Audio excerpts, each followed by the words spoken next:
This is Quantum Visions. Welcome back to my channel. In this video, we're about to talk about how the educational system is set up and how children should be taught and what they should be taught. This is from Vice Debates. Let me know if y'all want to see more videos like this. I'm trying to do as many videos as you all would like to see.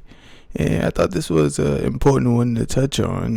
It touches on a few things that I'm pretty sure a few of you may be interested in. So if you want to see more videos like this, hit the like and subscribe. Let's get it.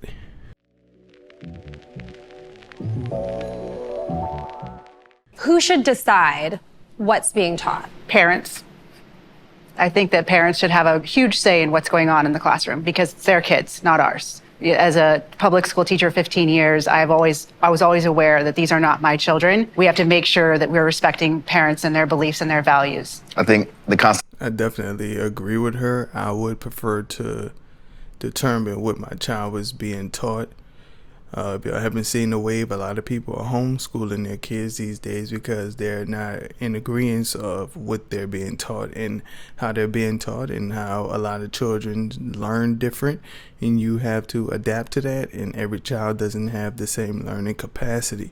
Some children learn faster and better than other children, so you can't funnel every child into the same box per se. But let's continue. Agrees with that. Yes. Here in America, ranging back to the early 1900s, plenty of Supreme Court cases have ruled in that favor that it is the parents' right ultimately to decide a child's education, medical needs, etc. I would push back though and say that there does need to be collaboration, right? I completely respect your idea of it is not our job as educators to put forth a belief in front of children, right? That includes not perpetuating parents' beliefs in the classroom as well. In my opinion, that would be keeping a non-biased viewpoint, simply presenting issues and then allowing kids to decide for themselves. I would agree that I think it needs to be a collaborative effort. The way that we decide curriculum in Texas is that work groups comprised of community members, educators, parents, even in some cases students and public service officials come together to draft curriculum plans, and then it's ultimately decided on by our State Board of Education, which has a lot of kind of assistance from parents as well. So I think that kind of format can be really effective because it also empowers students to become involved in the fate of their education. And as a student myself, I think that that's incredibly important because our perspectives need to be heard as well. The voices of parents need to be heard in that equation. But unfortunately, what we've seen recently is that parents' voices have been demonized in this process. You've seen parents who've criticized local school boards labeled terrorists simply for caring about the quality of their education that their child is receiving. These teachers are temporary caretakers. When they come back home, it's the parent who has to explain that this is this radical belief that was put in front of you. This was this idea that you've never been raised around that parent now has to explain. And at the end of the day, that isn't just confined to a classroom. Now it's bleeding into their upbringing. And there's only one person responsible for their upbringing, and it's the parents. It's not the educator, it's not the teacher, it's their parents. I like the idea of the club. That's a fact. Recently, they had a brother went to school board. I can't remember what state and what city it was, but he went to the school board and he was outraged at the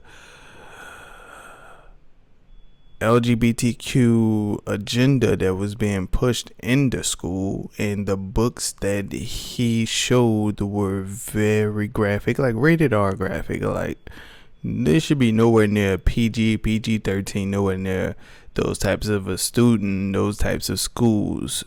It really shouldn't be in any school because that's at the discretion of the parent if they want their child to indulge in those things, which children need to be children these days, and that's going against all of the values that I grew up and a lot of people that I knew grew up with.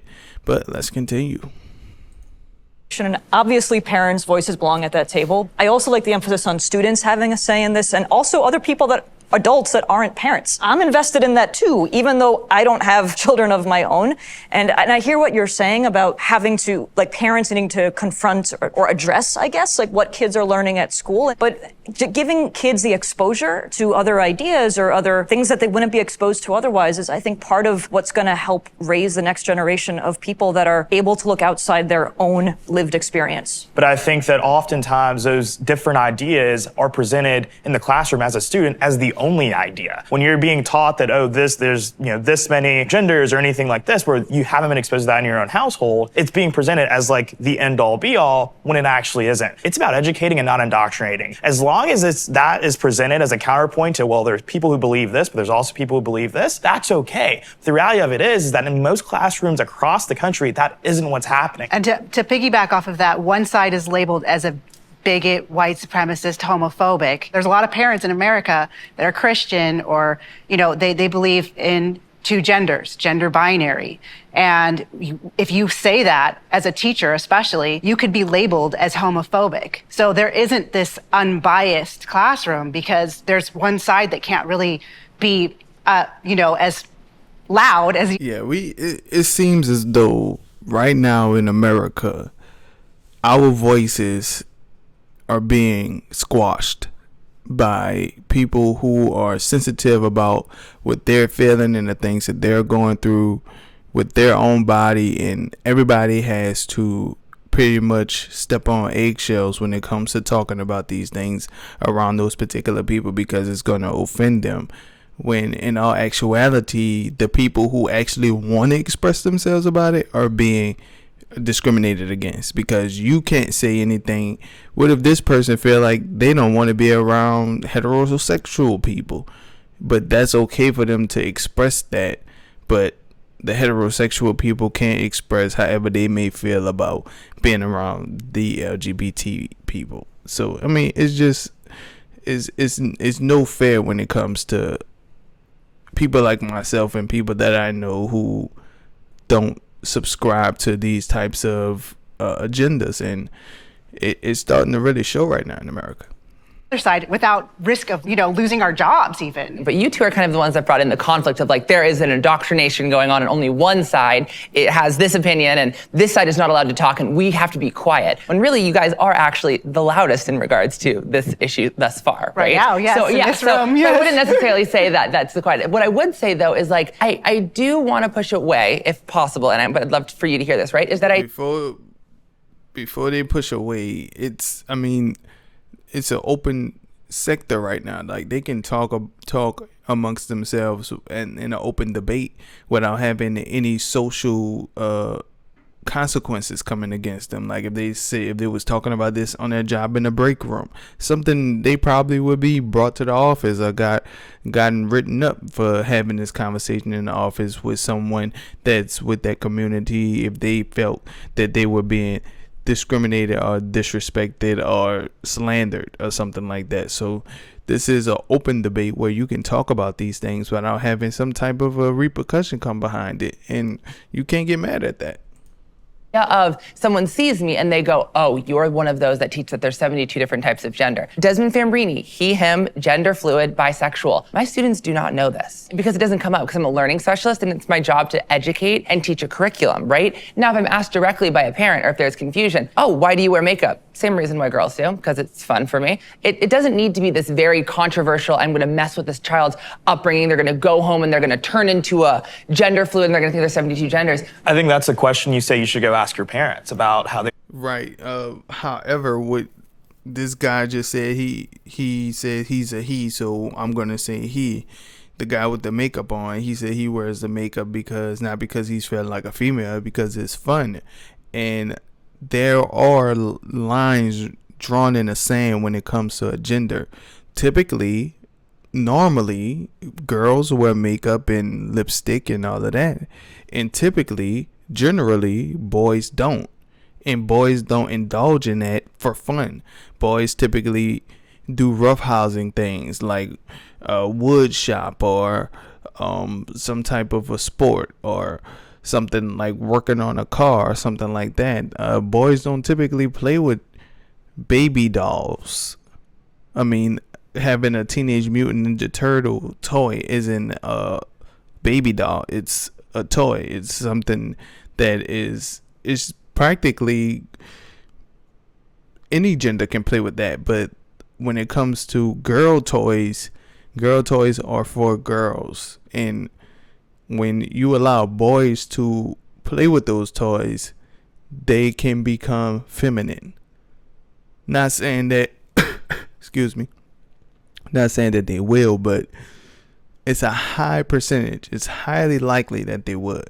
And you have to understand that allowing your child to do certain things will alter them when they're trying to develop themselves. It's a developmental hang up when the child doesn't understand the difference between the two things, being a boy or being a girl. And that's something that's running rampant in America right now. About that. Well, so okay. Teachers are supposed to teach reading, math, science, the things that are actually going to make them contributing members of society. Answering a child's questions about whether or not men or women should be wearing makeup or not is, I don't think, within that realm. Okay, so you said science, right? So we're talking about a physical science, we're talking about human anatomy and biology here. So a child says, I thought boys could not wear makeup. I have an X and Y chromosome and I'm wearing makeup. I could factually answer that without indoctrinating with any opinion. But it's in no way scientific, your answer to that question. How is that not scientific? I would say maybe cultural, or it's a perception or an opinion, but it's in no way scientific. Anyone else? I am a chatty person, so I'm going to take a pause and I'm going to let's see if anyone else has something to say. So I just had one question for you, because not all homes are welcoming or open to conversation or safe. So how do we balance that? I think that what we're saying is that there's certain conversations that are not to be had with a teacher. And I think that the argument that a lot of people on the right and conservatives are making is that we just don't feel as if actors of the state should be having conversations that are taxpayer-funded conversations with children about conversations that have not come up in their own households. Thanks. And to that point, if you can't talk about God in the classroom, why can we talk about every gender under the sun, right? Thanks. I think that's the conundrum that we find ourselves in. If we are banning those conversations, we've banned those a long time ago, then how can we have these conversations just because they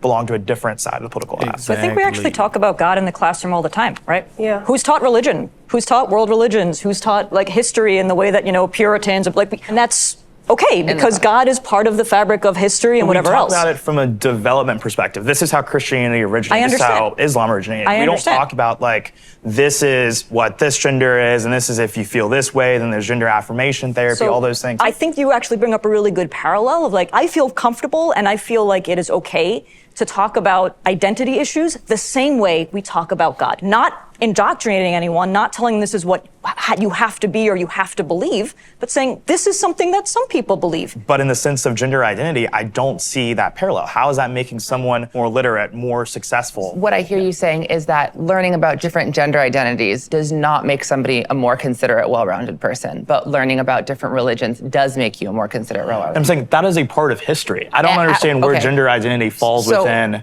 what we should be teaching. Religious history and God comes into play in terms of history, cool. But don't gay people and trans people too? It's not like I'm the first transgender person to ever walk this earth. There are trans people that were, and gay people who were part of major movements in this country, from the civil rights movement to the feminist movement to, obviously Stonewall. Isn't that part of history too? Let's just take a step back. So just show of hands. Who here thinks public? I understand what they trying to say when it comes to having. I know exactly what he was saying. What he was saying was pure facts. I see what they saying about it, but at the same time, what are you gonna do? You can't make me be okay with you telling my child that being however you are is okay to be like that. You can't make me feel like that's what I want my child to learn, or that's how I want my child to feel. If I decide to let them know that, then that's my choice.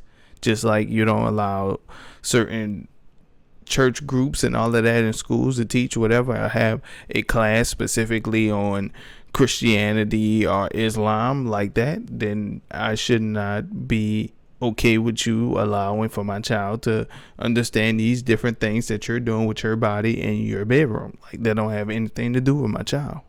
Simple. School is the best option for kids. Okay. And who thinks private school is the best option for kids? Who thinks homeschool is the best option for kids? And then some of you guys didn't raise your hands at all. It's so challenging to pick one right answer for that, because essentially what you're asking is, who do you trust the most with your children? Who do you trust to give them the cultural values that I have, and then fill in the gaps where I don't necessarily know the answer, but I trust that they're experts and are going to give my children the attention that they need in order to develop so that they can be a better version of themselves. If I had to choose one, it's public school. It is the best tool we have to give everybody a chance at a good education, no matter. Not necessarily. For me, homeschooling is, public schooling is a funnel where they teach your children whatever they want to teach your children. And then when they get home to you, they're indoctrinated. And then now either you're going to try to fight against what they've been taught, or you're going to allow them to believe everything that they've been taught, even though everything might not be true, even though you might not agree with everything. So you can't make me feel like if you're going to teach my child everything that you're going to teach them, when they get home to me, I have to fight against that, and then I'm supposed to be okay with that. No, some of these things that's being taught in these schools is not correct. And you have to be able to know how to discern these things and then teach your children the right thing. Now, if you're going to let them be in public school. And now, if you have the opportunity, most likely homeschooling is the best option, because you're able to give them full-on attention with the full-on knowledge that you want them to learn, that is best for them and that's best for them growing up in the world. So, that's my take on that. Where you come from, how much money you have. Public schools, where not everybody thinks the same and people are coming from all walks of life, is a good microcosm of that global experience, where you can learn critical thinking skills and learn how to be a good community member, because not everybody looks like you or thinks like you. Kali, you're shaking your head. Oh, well, first of all, our schools are more segregated ever than our public schools, especially in blue states. New York and California have the most segregated schools. And on top of that, we are in a place where our public schools are not safe, especially the last 20 years. And I just don't see why sending our kids to these environments where it's unsafe. We also used to be, because I used to be on the left, we used to be against the institutionalization of our children. These kids are being institutionalized, having these places where there's 2,000, 3,000 kids. I'm okay with public school, but the problem with it is that it's become an environment where it's almost like the school to prison pipeline. We used to talk about that in the 90s. We're not talking about that anymore. And I think that's something that parents need to wake up about, and America needs to wake up about, the institutionalization of our children. So I talk about the school to prison pipeline all day, every day. And I hear what you're saying, that it's terrible that there are parents who are sending their kids to schools that are not safe. However, what about the parents that don't have a choice? I'm thinking about the most marginalized community when I said public schools here, because I agree with you, the public schools have a lot of work to do. When he's saying marginalized, is talking about black people's neighborhoods. Okay, let's not sugarcoat it. They always trying to say minority. Just say black people's neighborhoods so everybody understand what you're saying. Stop trying to put a little sugar on the top to make it seem like we're talking about a whole bunch of different mixed in people. Typically, it's black and Hispanic people that's going to be in those public schools. That's just the way that it is, especially how they got the system set up. Okay, so the marginalized people she's talking about is the black and the brown people. Become the safe places where our kids are not in institutions where they're ignored or not giving the services they need. And also, for the people that don't have a choice and that is the only option their kids have, I just believe that's worth fighting for. That's why I said absolutely. I'm a big advocate for school choice. Well, why don't we just show of hands? Who believes in school choice? Can you just specify what do you mean by that? So that's where parents can apply the money that they pay to taxes. They get vouchers, and they can put that into any school that they want. It's very popular in red states right now, and a lot of blue states are against it, especially teachers unions are against it, because it's taking money away from the public schools and creating more of a competitive market. Right. That's why I wouldn't raise my hand. Sometimes with school choice, it gets a little bit tricky, right? My first class the first day, I had 25 students. By day 2, I had 19, because 6 parents switched out of the class because they saw me, and they were like, there's no freaking way, before I even got a word in. As a parent, I would want to know, do you not think that is okay, or they're right to withdraw when they see you? Because ultimately, you're probably an excellent educator. I appreciate that. I have no doubt about that. But I think we get into muddy waters when we start trying to take that choice away from the parent. Do I think that it is okay for a parent to see me and go, not around my kid? I know you're about to say no, you don't feel like that's okay. But at the same time, you have to understand, everybody don't want their children to experience everything that you feel like they need to experience.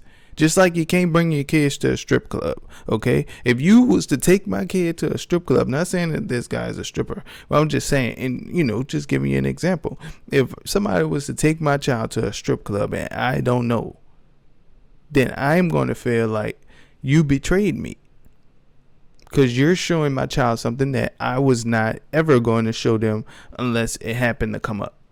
And I mean, you got to understand that you can't make people feel how you want them to feel. It's just how it is. I don't think that's okay. I feel like that's really crossing the line because you are, for lack of better words, discriminating against me openly. That's like seeing a black teacher and being like, there's no way. It is not the same, because being black is not something that I can change. I can't. If I was to be wearing makeup, I can always be like, I'm not going to wear this to school because I don't want to give the impression that I am trying to persuade anybody in any type of direction. Me walking into a place because I have brown skin, I can't change that. That's not the same. I hate when they do that, when they try to make it seem like every agenda that people is going against is the same thing as what black people go through. No, it's not. Same.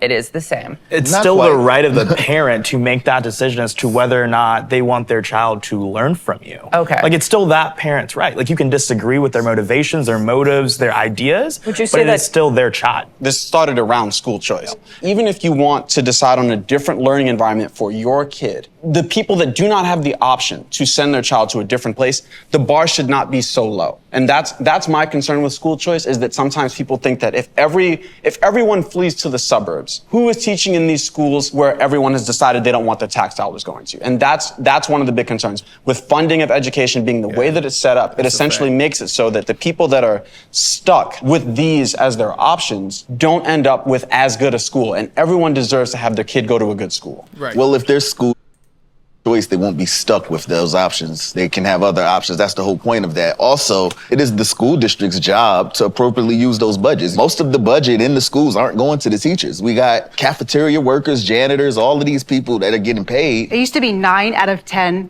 people that were employees of schools and districts were teachers. Now it's 50-50. Yes. So there is some mismanagement of funds in this country. We actually fund our kids really well. Yeah.